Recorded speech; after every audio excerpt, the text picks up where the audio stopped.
सद्गुरूंची गाथा. ओम नमः शिवाय. परमपूज ऐकृत सिद्धारूढ वैभव.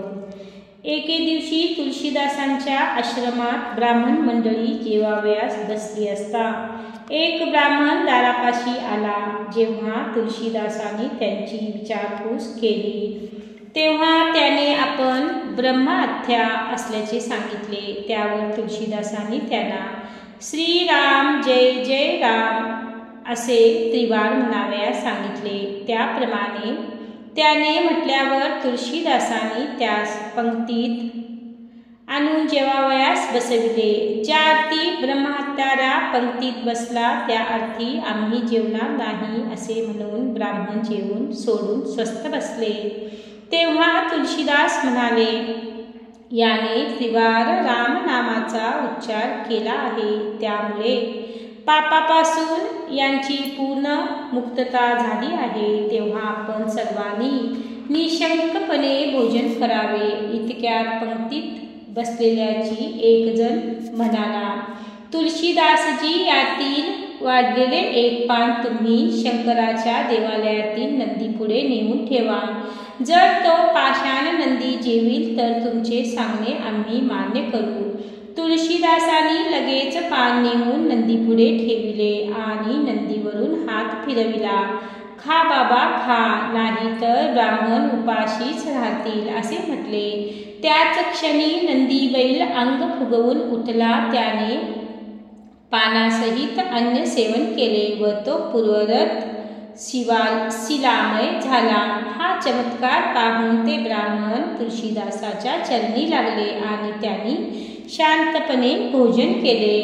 अक्कलकोट महाराजांच्याकडे बसप्पा तेली नावाचा एक भक्त होता. तो नेहमी त्यांच्याबरोबर फिरत असे. त्यांची अत्यंत गरीब परिस्थिती होती. आपला नवरा कामधंदा न करता एका वेड्याच्या नादी लागला आहे असे म्हणून त्याची बायको फार कष्टी होती. पोराबाळांच्या संरक्षणासाठी ती मोलमजुरी करून अत्यंत कष्टात दिवस घालवीत असे. एके दिवशी बसप्पाला बरोबर घेऊन महाराज एका घोर जंगलात गेले. तेथे चहूकडे सर्प दिसू लागले. ते पाहून बसप्पा घाबरून गेला. त्यास अभय देऊन स्वामी म्हणाले, तुझी परिस्थिती बदलायला पाहिजे तर यातून तुला किती उचलायला होतील तितके उचल. स्वामींच्या सांगण्यावर विश्वास ठेवून तो ते गुंडाळून खाकोटीत घेतले. त्या क्षणी सर्व सर्प नाहीसे झाले. त्यावर त्याला महाराज म्हणाले, याउपर तू घरी जा आणि तुझ्या खाकोटीस जे धन आहे ते घेऊन स्त्री पुत्रासह सुखाने संसार कर. तो महाराजांना नमस्कार करून घरी गेला. नवरा घरी आलेला पाहून बायकोला अत्यंत आनंद झाला. त्याने नेलेले गाठोडे बायकोच्या स्वाधीन केले. तिने ते सोडून पाहताच त्यात तिला सोन्याच्या लगडी दिसल्या. एकदा एका टवाळखोराने, हे घ्या, उत्तम भोपळ्याचे बी आहे, तुमच्या मळ्यात लावा असे म्हणून ते बी बोधले बुवा जवळ दिले. खरोखर ते बी कडू भोपळ्याचे होते. पुढे ते रुजून वेल मोठ्या प्रमाणात पसरला व त्याला असंख्य भोपळे लागले. परंतु आश्चर्याची गोष्ट ही की प्रत्येक भोपळ्यात गहू आढळले. ही बातमी गावाच्या हवालदाराकडून यवनराजाला जेव्हा कळाली तेव्हा जनांना भुलविण्याकरिता बोधले बुवांनी काहीतरी जादू केली असावी अशा समजुतीने बोधले बुवांना बोलवण्यास राजाने हत्यारबंद शिपाई पाठविले. राजाने प्रश्न केला, बोधले बुवा, भोपळ्यात गहू कसे आले? बोधले बुवा म्हणाले, पांडुरंगाची करणी, ज्याने आपल्या इच्छामात्रे करून जग निर्माण केले आहे त्याला हे काय अशक्य आहे? त्यावर राजा म्हणाला, तुम्ही मोठे देवभक्त म्हणून घेता तेव्हा आज तुम्ही माझ्या घरचे अन्न सेवन केले पाहिजे असे म्हणून राजाने बोधल्यांच्या पुढे ताट आणून ठेविले. तेव्हा ते डोळे मिटून हात जोडून स्तब्ध होते. थोड्या वेळाने राजाच्या आग्रहास्तव त्यांनी ताटावर झाकलेले वस्त्र बाजूला सारले तेव्हा ताटात अन्नांच्या ऐवजी फुले तुळशी दिसल्या. परमेश्वराची ही आगाध करणी पाहून राजा बोधले बुवांना शरण आला. भक्त रोहिदास हा आषाढी कार्तिकेला यात्रेकरू पंढरीला निघाले की त्यांच्याजवळ एक पैसा देई आणि कधी चंद्रभागेला तर कधी पांडुरंगाला अर्पण करण्यास सांगे. एकदा रोहिदासाचे नाव घेऊन यात्रेकरूने पैसे चंद्रभागात टाकला.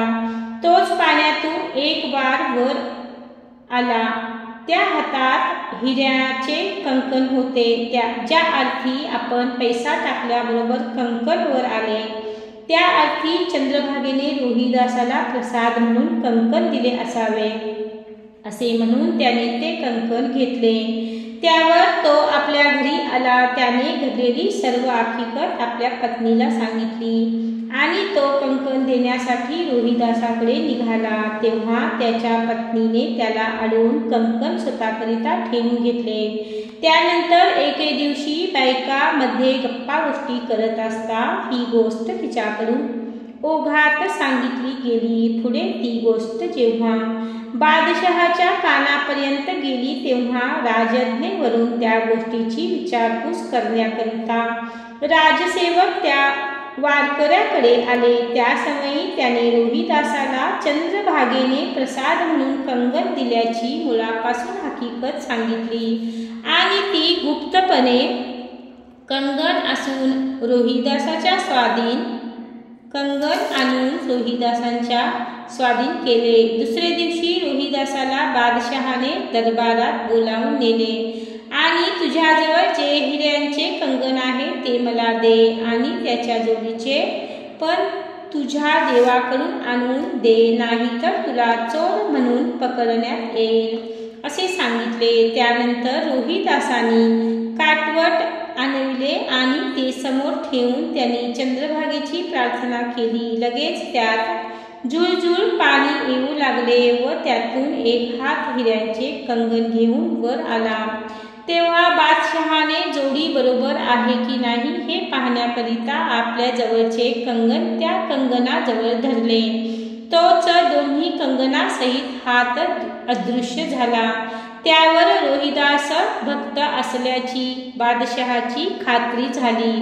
महात्मा धृतराष्ट्राविषयी गुप्तास्प राजाचा आदर दिसून आल्यावर कुटील लोकांना ते सहन न झाल्यामुळे त्याने धृतराष्ट्राच्या आश्रमात खिळे, केस, कुत्र्या मांजरांची डोकी, हाडे इत्यादी वस्तू गुप्तपणे ठेवून धृतराष्ट्र हा चेटक्या व जादूगर आहे असा चहूकडे पुकारा केला. ही वर्दी राजापर्यंत गेल्यावर खोट्या पुराव्यांचे आधारे राजाने धृतराष्ट्राला बंदिवासात ठेवले आणि त्याला अन्नपाणी कोणी देऊ नये असे हुकूम फर्मविला.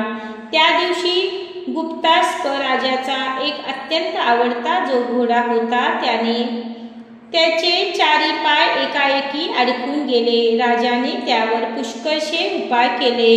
पशुवैद्याचेही प्रयत्न चालेनासे झाले. त्यावर धृतराष्ट्राला बंदिष्ट ठेवल्यामुळे आपल्यावर हे संकट ओढावले असावे अशा विचाराने राजा धृतराष्ट्राकडे गेला. राजाने घोड्याची हकीकत त्याच्या पुढे सांगून घोडा पूर्वरत व्हावा म्हणून विनंती केली. त्यावर धृतराष्ट्राने राजाला माझ्या 4 अटी मान्य करशील काय असे विचारले. गुप्ताष्ट्राने होय असे म्हणताच घोडा पूर्वरत झाला. एकदा रमा वल्लभदास हे विराटवाई येथे गेले असता तेथे एके दिवशी त्यांना उमा वल्लभदासांची भेट झाली. उमा वल्लभदास हे कट्टे शिवभक्त होते.